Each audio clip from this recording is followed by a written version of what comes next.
They didn't believe her until the dog walked in Tulsa County Courthouse, Oklahoma, February 2023. It was one of those quiet courtrooms, the kind where even the wooden benches creaked too loud. Ceiling fans spun in lazy circles. The clerk sipped lukewarm coffee, and on the witness stand, far too high for her feet to reach the floor, sat an 8-year-old girl named Emily Johnson. She wore a navy blue cardigan, 2 sizes too big, and gripped the fabric at her wrists like armor. Her voice, when she spoke, was barely more than a whisper. But it carried, because it wasn't just words. It was weight. Weight no child should carry.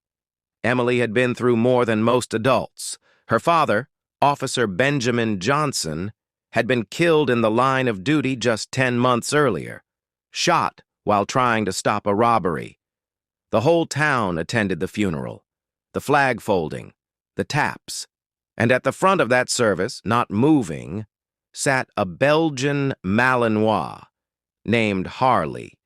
He had served with Officer Johnson for 4 years, more than 100 calls, drug busts, pursuits, once even pulled Ben from a burning shed. When Ben died, Harley wouldn't leave his side. Hospital staff had to carry him out. They tried reassigning Harley, but he refused food for days. Eventually, the department gave permission for Harley to retire and go live with Ben's widow and daughter. Since then, Harley had been more than a pet. He was Emily's last link to her dad, her shadow, her guardian. He slept outside her room, waited at the school gates, and only wagged his tail for her. And now, they were here. Because of a man named Charles Bates. Bates lived 3 houses down from the Johnsons, a real estate agent, always smiling, the kind of guy who waved with 2 fingers and always wore a Bluetooth earpiece, even when not on the phone. One Saturday, Emily's soccer ball bounced into Bates's yard. She chased after it. According to her, Bates came out shouting. He grabbed her arm, called her names, said if he saw her again, he'd teach her a lesson. She ran home in tears. Her mother filed a report, but Bates denied everything, said Emily was lying, said Harley attacked him unprovoked. There were no cameras, no witnesses, just a child's word against a man in a suit. Bates' lawyers painted Emily as confused and emotionally fragile. They said she was still grieving her father and probably projecting fear onto an innocent situation. The courtroom listened, sympathetic nods, the usual doubt reserved for small voices, until the lawyer for the Johnson family made a request. "We'd like to bring in the family's K-9, Your Honor."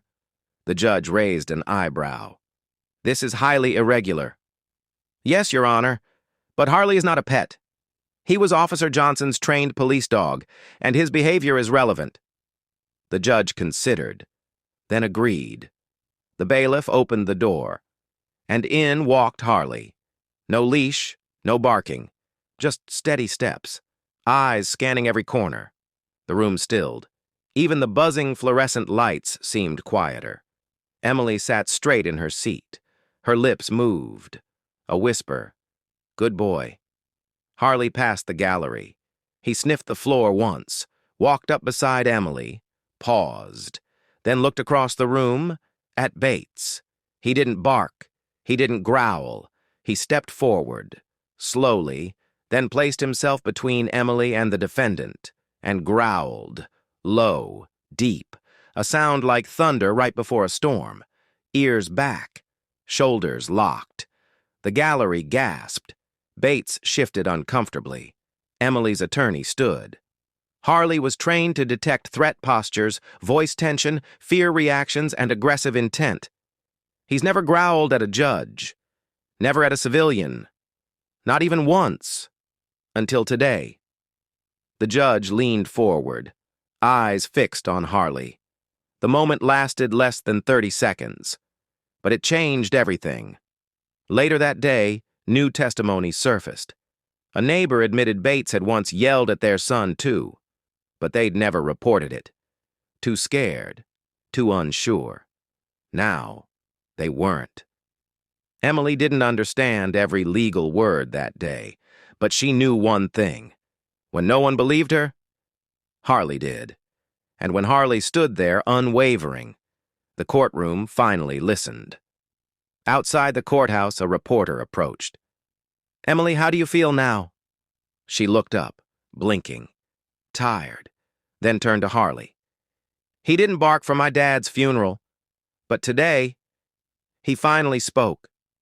A mural was later painted near the school. Harley in front of courthouse steps, sunlight behind him, and the caption, "Some heroes wear badges. Some carry them in their hearts."